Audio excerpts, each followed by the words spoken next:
వి gold trusted gold buyers తాకట్టులో ఉన్న బంగారాన్ని విడిపించి ఈ రోజు ఉన్న మార్కెట్ ధరకే కొనబడును. మరిన్ని వివరాలకు సంప్రదించండి 7710 77720. 60 రోజుల వేట సుదీర్ఘ విరామం తర్వాత ఈరోజు అర్ధరాత్రి అయితే మొత్తం విశాఖపట్నం జట్టికి సంబంధించి మొత్తం 600 బోట్లు అయితే వేటకెళ్తాయి. అయితే ఈ మత్స్య సంపద కోసం మొత్తం ఈ 60 రోజులు వేట నిషేధిస్తారు స్టేట్ గవర్నమెంట్ కానీ సెంట్రల్ గవర్నమెంట్ కానీ. అయితే ఈ 60 రోజులు వాళ్ళకి జీవనోపాధి అయితే ప్రభుత్వం అయితే ఇస్తుంది. ఈ నేపథ్యంలో అయితే మొత్తం ఏప్రిల్ 15 నుంచి జూన్ 15 వరకు అయితే ఈ వేట నిషేధం అయితే జరుగుతుంది. ఈరోజు అర్ధరాత్రి నుంచి ఈ వేటకైతే ఈ మత్స్యకారులు అయితే మొత్తం సముద్రంలోకి వేటకు వెళ్ళేందుకు అంతా సిద్ధం చేసుకుంటున్నారు. దీనికి సంబంధించి ఆయిల్ కానీ ఈ వలలు కానీ అలాగే డీజిల్ కానీ మొత్తం అంతా దగ్గర ఒక బోటు వెళ్ళాలంటే 5 నుంచి 6 లక్షల వరకు ఖర్చు అయితే అవుతుంది.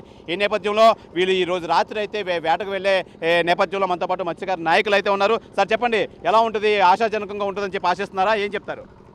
ఆశాజనకంగా ఉంటుందని మరి ఆ గంగమ్మ తల్లి పూజలు చేసి మరి ఎంతో కష్టకాలంలో అప్పులు చేసి మరి బోట్లకి వేటకి సిద్ధంగా ఉన్నారండి. మరి వెళ్ళిన ప్రతి బోటు కూడా బాగా వేట పడాలని, ఎందుకంటే బోటు ఓనర్ అందరూ కూడా ఈరోజు బోట్లకి బ్యాంక్ రుణాలు ఎవరు ఇవ్వట్లేదండి. బయట అప్పులు తీసుకొచ్చి ఈ బోట్లకు పెట్టుబడి పెట్టి వేటకు పంపిస్తున్నారు. మరి సుమారుగా 700 వరకు బోట్లు ఉన్నాయండి ఫిషింగ్ హార్బర్లో. 700 పైబడి బోట్లు ఉంటే ఈ పెట్టుబడి లేక 60% వరకే బోట్లు వేటకి బయలుదేరి సిద్ధంగా ఉన్నాయండి. మిగతా బోట్లు కూడా నెమ్మదిగా వెళ్తాయి, ఎందుకంటే డబ్బులు సర్దుకోలేక కొంతమంది ఇబ్బందుల్లో ఉన్నారు, ఐసులు దొరక్క కొంతమంది ఉన్నారు, అలాగే రిపేర్లు అవ్వక కొంతమంది ఉన్నారు. ఏదేమైనప్పటికీ కూడా ఈ పెట్టుబడి రావాలని మొన్న మంగళవారం గంగమ్మ తల్లి పండుగ ఎంతో భక్తి శ్రద్ధలతో పూజ చేసి పసుపు కుంకుమలు మరి సమర్పించుకొని ఆ చల్లన తల్లి దీవెనలు తీసుకొని మరి ఏట ప్రారంభించడం జరుగుతుంది. 2 నెలల విరామం సమయంలో అందరూ కూడా మరి ఇంటికే పరిమితం అయిపోయారు. ఆ మత్స్యకార భరోసా మీద కొంతమంది ఆధారపడి జీవనోపాధి సాగించారు. మరి ఈ 2 నెలల సమయం తర్వాత ఈ అర్ధరాత్రి నుంచి ఏట ప్రారంభం కాబోతుంది. ఈ ప్రారంభం మరి అందరికీ మంచి జరగాలని, ఆ గంగమ్మ తల్లి ఆశీస్సులు ఉండాలని, మరి ఎటువంటి ఆస్తి ప్రాణ నష్టం జరగకుండా, తుఫాన్లకు ఎటువంటి లోన్ అవ్వకుండా వెళ్ళిన బోట్లు క్షేమంగా వెళ్ళి లాభంగా రావాలని మనస్ఫూర్తిగా భగవంతుని ప్రార్థిస్తూ మరి వెళ్ళిన ప్రతి బోటు ఓనర్కి మంచి జరగాలని ఏపీ మెకానిక్ అసోసియేషన్ తరపున నా యొక్క శుభాకాంక్షలు తెలియజేస్తున్నాను. వీరన్న గారు, మొత్తం 60 రోజులు విరామం తర్వాత ఈరోజు వెళ్తున్నారు వేటకి. ఈ జీవనోపాధి ప్రభుత్వం నుంచి అన్నీ లభించాయా? ఇప్పుడు ఆశాజనకంగా ఉంటుందంటారా ఇవి వెళ్ళే వేటకి? ఏప్రిల్ 15 నుంచి జూన్ 15 వరకు బ్యాండ్ పీరియడ్ 60 డేస్, అంటే 60 రోజులు. దీన్ని బేస్ చేసుకొని మీకు బోట్లు ఈరోజు రాత్రి 14వ తారీఖు నైటు 12 గంటల తర్వాత తెల్లవారితో 15 బోట్లు బయలుదేరే సమయం వచ్చింది. అన్నీ రెడీగా ఉన్నాయి, అన్నీ సిద్ధం చేసుకుని ఉన్నారు. కానీ ఒక విషయం ఏంటంటే, బాధాకర విషయం అంటే, అన్ని బోట్లు ఫైనాన్స్ ప్రాబ్లం వల్ల 60% వెళ్తాయి, 40% ఇంకా సాధక బాధల్లోకి ఉన్నారు కనుక అవి నెమ్మదిగా వెళ్తాయి. దీనివల్ల ఏంటంటే బోటు ఓనర్లు చాలా ఇబ్బందుల్లో పడుతున్నారు. ప్రభుత్వం తరఫున ఎప్పుడు లోన్లు ఇస్తానని, గతంలో 3 లక్షలు ఇస్తానని లోన్ ఇస్తానని అది కూడా వెనకలాక్కున్నాను కేంద్ర ప్రభుత్వం, అది ఏమి ఇవ్వలేదు.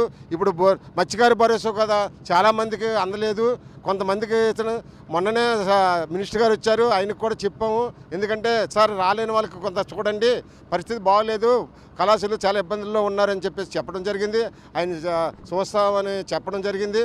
అయితే ఇంక విషయం ఏంటంటే, బోటు ఓనర్లు ఇంపార్టెంట్గా ఈ మత్స్యక పరిష్కారం ఆధారపడి ఉండి దీని మీద జీవనోపాధి కలిపి ఫ్యామిలీ మొత్తం అంతా ఆధారపడవలసిన అవసరం ఉంది కనుక మా ప్రభుత్వం ముందుకొచ్చి ఏదో లోన్ల ప్రకారంగా ఆదుకుంటే చాలా బోట్లు ముందుకెళ్ళి ఏటలు చేసుకునే అవకాశం ఉంది. వాళ్ళు కూడా మీరు కాపాడేటట్టు ఉంటుంది. ఇది ప్రభుత్వంకి ఇంట్రెస్ట్ తీసుకోవాలి. మీరు చేయకపోతే బోటు ఓనర్లకి ఎటువంటి ఆస్కారం లేకుండా పోతుంది. దీనివల్ల మీరు ముందుకొచ్చి సాయం చేయమని కోరుతున్నాను. ఇలాగే గంగమ్మ తల్లి పండుగ చేసాము, దాని చాలా చక్కగా అయింది. దానివల్ల మాకు ఏదంటే తల్లి శుభ్రంగా కాపాడి అందరినీ సురక్షితంగా ఒడ్డుకు చేర్చి తుఫాన్లు రాకూడదమ్మా అని కోరుకున్నాము. ముందే వస్తున్నాయి, రాబోయే రోజుల్లో కూడా తుఫాన్లు తక్కువ వస్తాయి అని కోరుకుని ఆ అమ్మకు దండం పెట్టుకొని సెలవు తీసుకున్నాం. అయితే ప్రధానంగా బాలాజీ గారు చెప్పండి, ఏ విధంగా ఉంటుంది? 60 రోజుల తర్వాత సుదీర్ఘ విరామం తర్వాత వెళ్తున్నారు ఈరోజు, ఏం చెప్తారు? గత సంవత్సరం మరి 2 నెలలు ఆగిన తర్వాత బోట్లు వేటకి వెళ్ళిన తర్వాత ఫిషింగ్ చాలా అద్భుతంగా ఉంది. మరి ఆ సంవత్సరం మాదిరిగానే ఈ సంవత్సరం కూడా ఉండాలని అందరూ కూడా అదే ఆశతో మరి తక్కువ డబ్బులు కాదు, మరి 3 నుంచి 4 లక్షలు, మరి ఒక 5 రూపాయలు 10 రూపాయలు వడ్డీలు ఎక్కువైనా సరే తీసుకొని అందరూ కూడా రెడీ అయ్యారు. మరి ఫిషింగ్ హార్బర్లో మేము ఎప్పుడు కూడా నిరుత్సాహపడము, ఆశాజనకంగానే ఉంటుంది. వస్తుంది, తల్లి పెడతాదనే ఎదురు చూస్తుంటాం. చాలా అద్భుతంగా ఉంటుందని ఆశిస్తున్నాం. ఇది మనం ప్రధానంగా చూసుకోవచ్చు. ఏప్రిల్ 15 నుంచి ఈ ఏప్రిల్, మే, జూన్ 15 వరకు అయితే మొత్తం 60 రోజులు అయితే ఈ వేట నిషేధం అయితే జరుగుతుంది. ఈ నేపథ్యంలో మనం చూడొచ్చు విశాఖ జట్టీలో అయితే మొత్తం అన్నీ లంగర్ వేసి మొత్తం బోట్లన్నీ ఈ జట్టీకే పరిమితం అయ్యాయి. అయితే ఇవన్నీ సంబంధించి మరమ్మతులన్నీ చేసుకుంటారు. మరమ్మతులు ఈ 60 రోజులు ప్రభుత్వం వీళ్ళకి జీవనోపాధి అయితే ప్రసాదిస్తుంది. అలాగే వీళ్ళు మొత్తం ఈ 60 రోజులు బోటుకి సంబంధించి అన్ని రిపేర్ వర్క్స్ అయితే చేసుకుంటారు. రిపేర్ వర్క్స్ చేసుకొని మొత్తం అంతా సంసిద్ధం అవుతారు. అయితే ఇప్పుడు వీళ్ళు వెళ్ళిన వేటకి వెళ్ళే నేపథ్యంలో అయితే మొత్తం ఈ ఐస్ కానీ అలాగే వీళ్ళకి సంబంధించి రేషన్ కానీ మొత్తం అంతా వీళ్ళన్నీ సమకూర్చుకొని ఈరోజు అర్ధరాత్రికి అయితే వీళ్ళు మొత్తం అంతా సంసిద్ధం చేసుకొని వీళ్ళైతే వేటకు వెళ్తారు.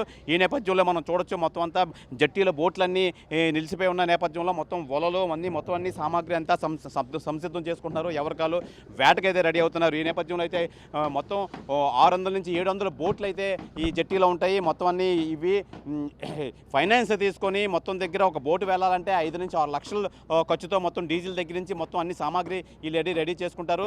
అయితే ఆ 5 నుంచి 6 లక్షలు వెచ్చించి మరి ప్రతి బోటు ఓనరు ఈ గంగమ్మ తల్లి మీదకి వెళ్తారు. అలాగే వీళ్ళకి ఈ సముద్రంలో వేట వెళ్ళిన తర్వాత మంచి సంపద దొరకాలి, మంచి వేట చిక్కాలని చెప్పి గంగమ్మ తల్లి ఎవరైతే వీళ్ళు ప్రధానంగా వీళ్ళు ఇలవేలుపు గంగమ్మ తల్లిని అయితే పూజించుకుంటారు. పూజించుకున్న 2-3 రోజుల కింద అయితే పూజించుకున్న తర్వాత ఈ 14వ తారీఖు అర్ధరాత్రి నుంచి ఈ బోట్లు అయితే వెళ్ళి మళ్ళీ ఆశాజనకంగా మొత్తం మంచి మత్స్య సంపద వీళ్ళు తిరిగి రావాలని చెప్పి వీళ్ళు ఇలవేలిపైన గంగమ్మ తల్లిని అయితే పూజించుకుంటారు. అలాగే ఈ నేపథ్యంలో అయితే మొత్తం 600 నుంచి 700 బోట్లు అయితే ఈ మత్స్యకారులు ఈరోజు రాత్రి వేటకు వెళ్ళే పరిస్థితి అయితే ఏర్పడింది. అలాగే దీనికి సంబంధించి మంచి వేట పడుతుందని చెప్పి మేము అమ్మవారిని కోరుకుంటున్నాం. అలాగే ప్రభుత్వం కూడా మమ్మల్ని ఆదరించాలని చెప్పి కోరుకుంటున్నారు ఈ మత్స్యకారు నేతలు. ఏదేమైనా ఈరోజు రాత్రి వీళ్ళంతా వేటకు వెళ్ళడానికి సంసిద్ధం అయ్యారని చెప్పి మనకి ఈ జట్టీలో అయితే తెలుస్తుంది. ఇది ఇక్కడ తాజా పరిస్థితి. కెమెరామెన్ మూర్తితో శివరామకృష్ణ టీవీ, విశాఖ జట్టీ వద్ద నుంచి. ఇండియా పాకిస్తాన్ తాజా అప్డేట్స్ కోసం డౌన్లోడ్ చేసుకోండి RTV లైవ్ యాప్.